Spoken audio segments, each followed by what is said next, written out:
Studies show that children learn best when they're playing. There's a common misconception that adults shouldn't be playing because it's unproductive or their time should be better spent elsewhere. But the opposite is true.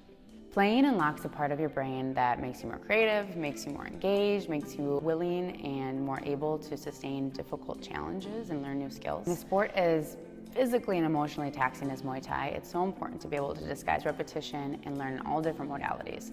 So today we're going to go over 3 different games that you can incorporate into your Muay Thai classes that require little to no equipment that will have all the benefits that play can offer. So the first game that we're going to go through today is called shoulder touch tag. So this requires 2 people to just be in their stance facing each other. The goal of this game is for me, partner A, to be able to touch my partner's shoulders and not allow partner B to touch my shoulders.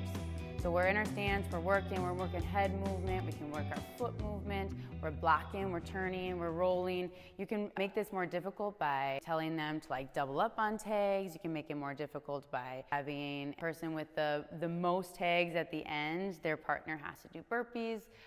This is a really, really fun one. If you're doing MMA or a grappling sport, you can also incorporate touching the knees. Totally up to you. You can be as creative as you want with this one. All right, the next game that we're going to go over today does require one piece of equipment. It requires a cone.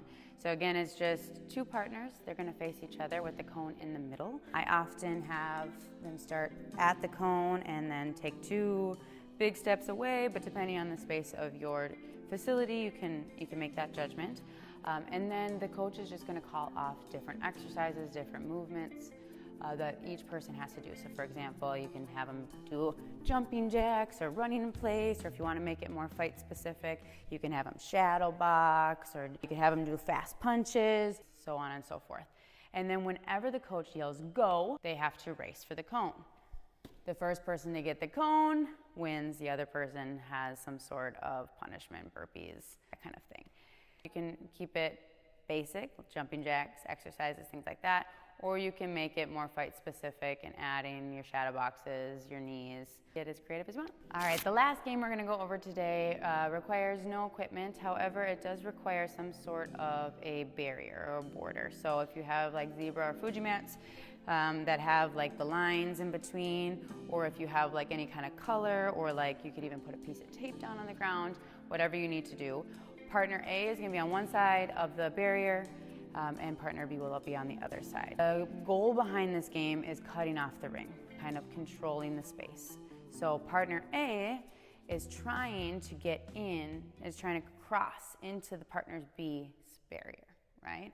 Partner B is trying to keep them out of that barrier by cutting them off, right? So if I'm trying to get across, partner B is trying to block me.